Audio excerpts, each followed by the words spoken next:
Today we are reading chapter 12 in Qohelet. It's the last chapter, and it's unlike the two previous ones, which were a collection of phrases and epitaphs and maxims. This one is one unit, and it's a beautiful poem about the end of life, but ends on an inspirational note.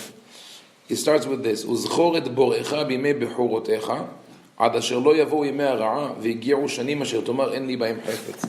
We spoke about this yesterday. He says the journey towards spirituality and correcting one's or refining one's character traits starts at a young age. Don't wait till the end of life to say, okay, let me now seek out spirituality and God and myself. This is something that has to be ingrained from the very young age.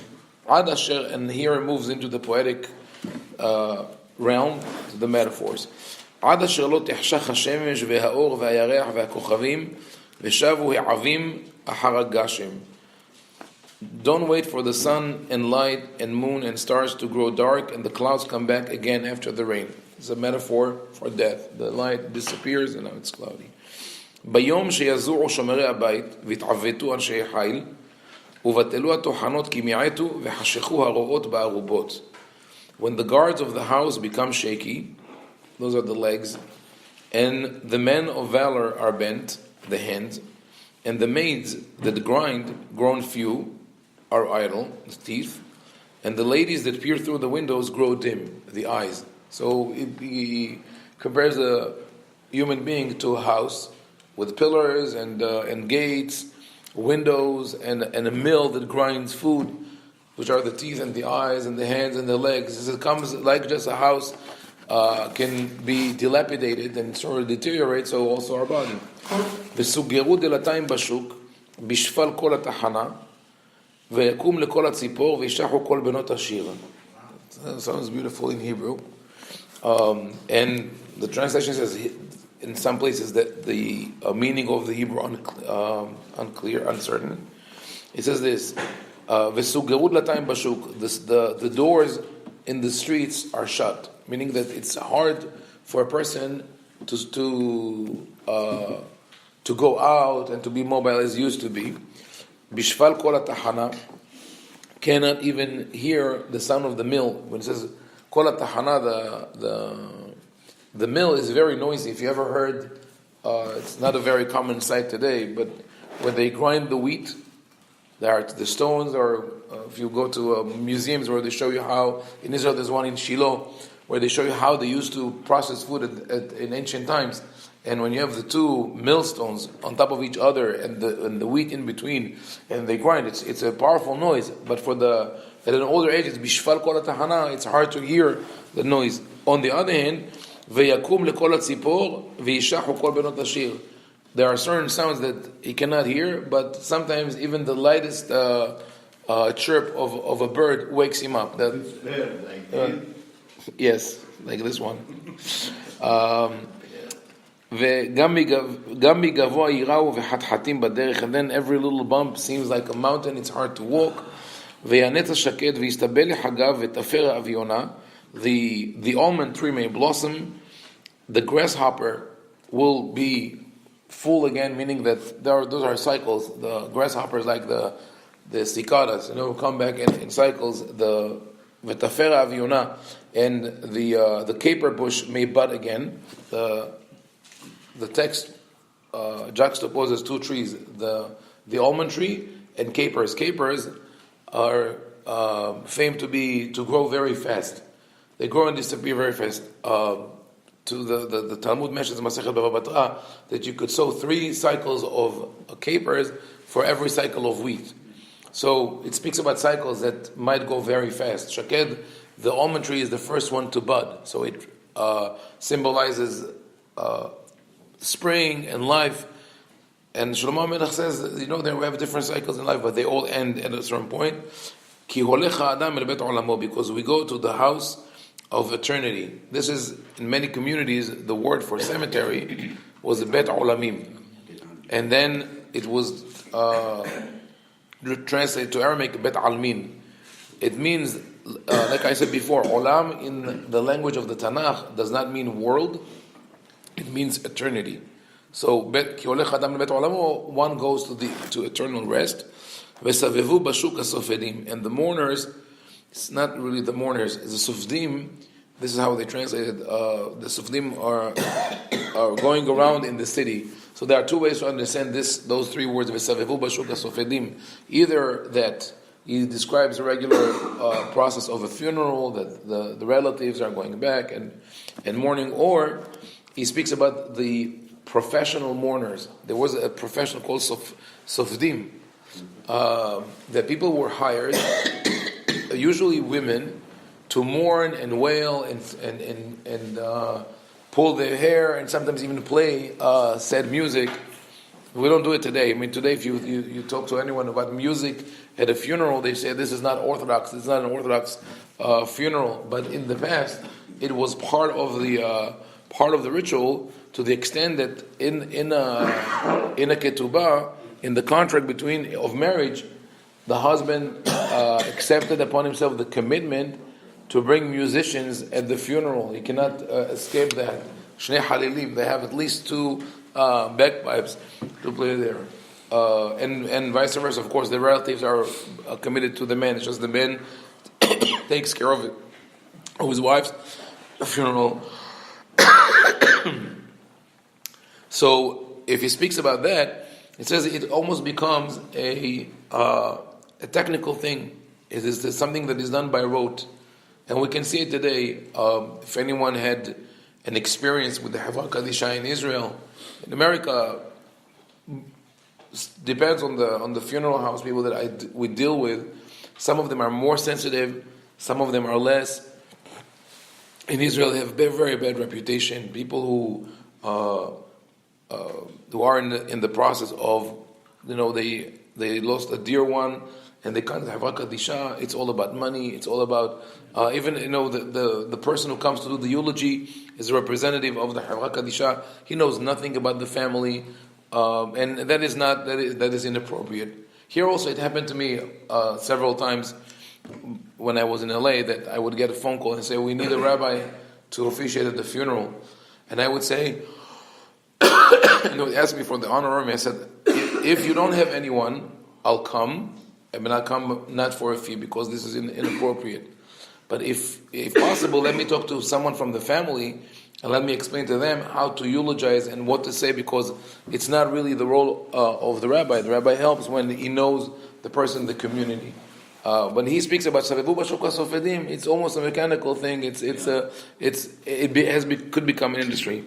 עד אשר לא ירתק חבל הכסף ותרוץ גולת הזהב ותשב ירקד על המבוע ונרוץ הגלגל אל הבור. He speaks about other cycles. He says even the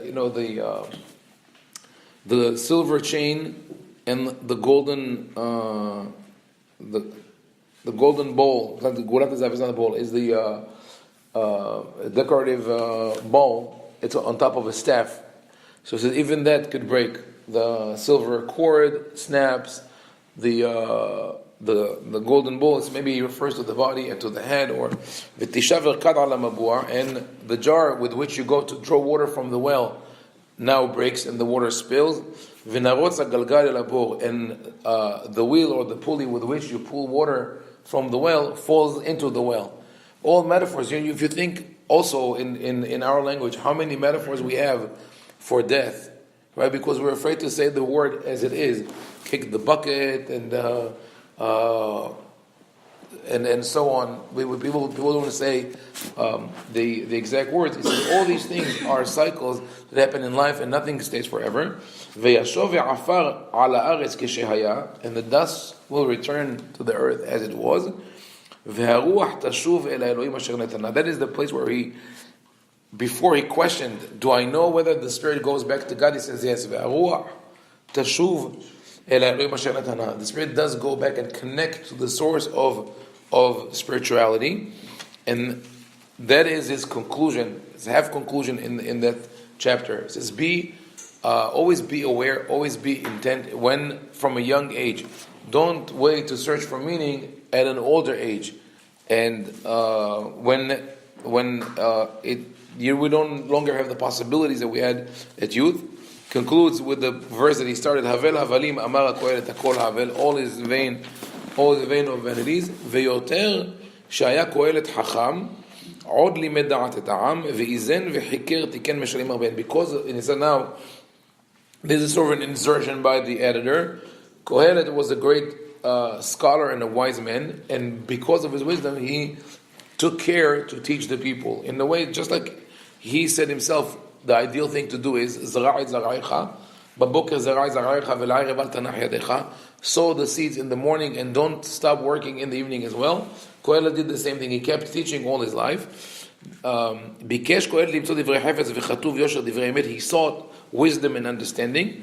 Divrei hachamim kadorvanot uchmasmerot netu'im ba'alei asupot nitenu mero'eh had. Says that the words of the wise are like goads, the goat, the animal, like nails that are stuck in one place, meaning that he ba'alei asupot, and they are gathered, meaning that Shlomo in this book, like we said before, presents some of his own wisdom and other words of wisdom that he gathered from other scholars before him. So he preserved a lot of the folk wisdom and material that existed.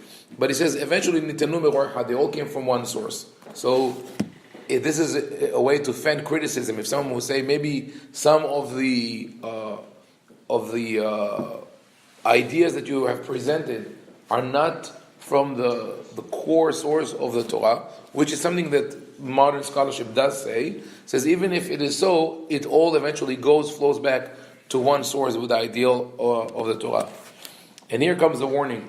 ויותר מהם הבני היזהר, עשות ספרים הרבה אין קץ, ולהג הרבה יגיעת בשר. Shlomo HaMelech now, after collecting all this wisdom, and we attribute to him the book of Proverbs and the book of Shira Shirim, and of Qohelet, says, be careful, don't write too many books. So whatever you were telling me, don't write too many books. So he goes on to say, ולהג הרבה יגיעת בשר. Talking a lot is just toil to know with no purpose. Meaning, he says, if your end goal is just making the books, writing the books, then it's worthless. If those books are for an educational purpose, and also they are paired with action that that person follows and is a live example of what he writes about, then it is right. But if it's only the book, don't just. He also warns against the academic pursuit of someone who's in his ivory tower and keeps writing abstract material messages, but never went out to the real world. There's a story like that about a rabbi who just got his smicha. He got he passed all the tests about the kashrut and so on. And there's a famous halacha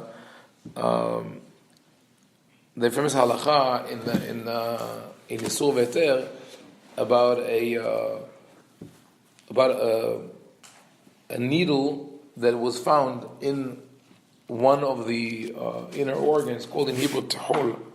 So the item here. No, you can't get it. So anyway, the tahol, the spleen, there is mentioned in the halacha. Nimtzea mahat tehuva b'tehol.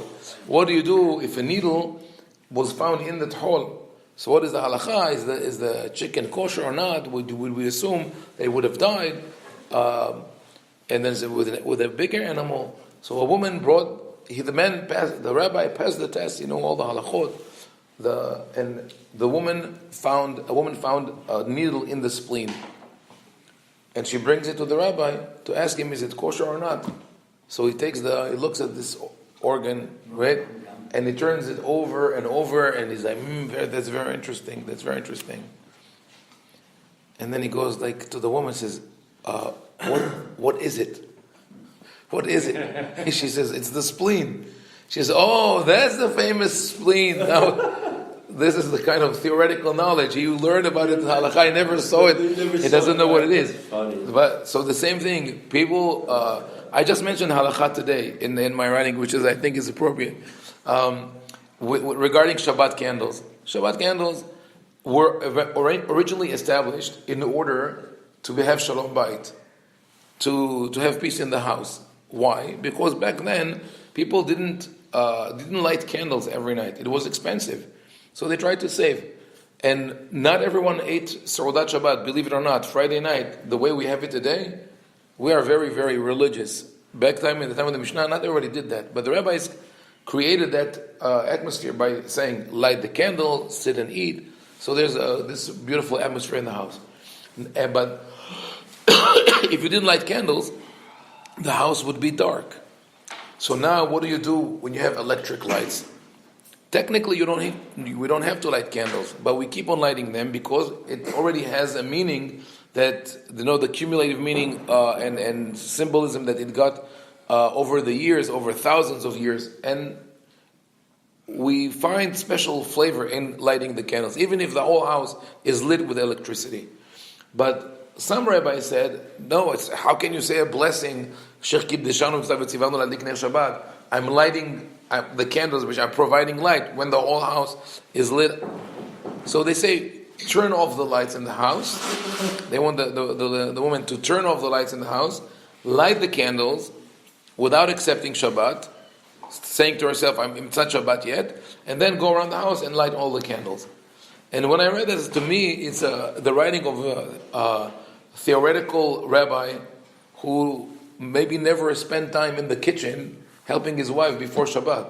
Because if he would have done that, he would know that that's the last thing that the woman wants to do after lighting Shabbat candles. First of all, she lit Shabbat candles.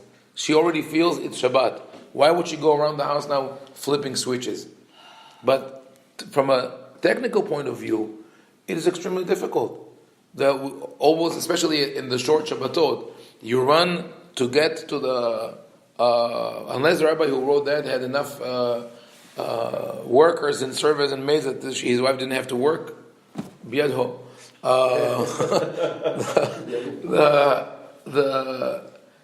There is a crazy rush to just get to this moment where you put the candles and you make sure that the plata, the hot water, everything is ready, right? And now the one wants to take her time and meditate, light the candles, and after lighting the candles, saying the prayers, she would sometimes spend 10, 15 minutes. Now you tell her to go around the house and turn on them. Where does it come from? It comes from not being with the people and understanding how they work. So it's a small example. Now, finally, we get to the conclusion of the book. Famous pasuk. Sof davar, akol nishma, et ha'elohim yera, v'et mitzvotav shemor, ki ze kol ha'adam. And Shlomo could have stopped here. Sof davar, what is the end of all things? Revere God. If you revere God, you keep His words, ki ze kol ha'adam. There are two meanings to the ki ze kol ha'adam. First, we all are going to die, ki ze kol ha'adam. So all you could do in life.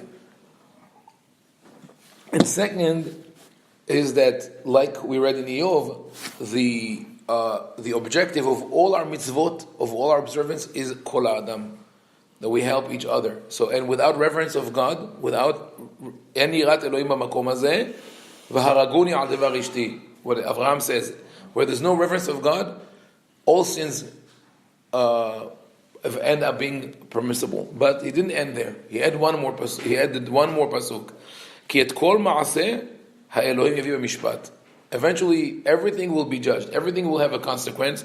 Al kol ne'alam, even those things that are not seen by other people. Im tov v'im ra, whether good or evil. And because the book ends on this word evil, and we don't like to end something on a bad note, we go back and we read the penultimate pasuk, the one before last. Sof davar hakol nishma, et ha'elohim yera, v'et mitzvotav shemor, ki ze kol ha'adam. And that is the message of the final message of Qohelet, is follow the mitzvot from a deep sense of reverence and respect towards other human beings. Baruch Adonai la'olam, amen ve'amen.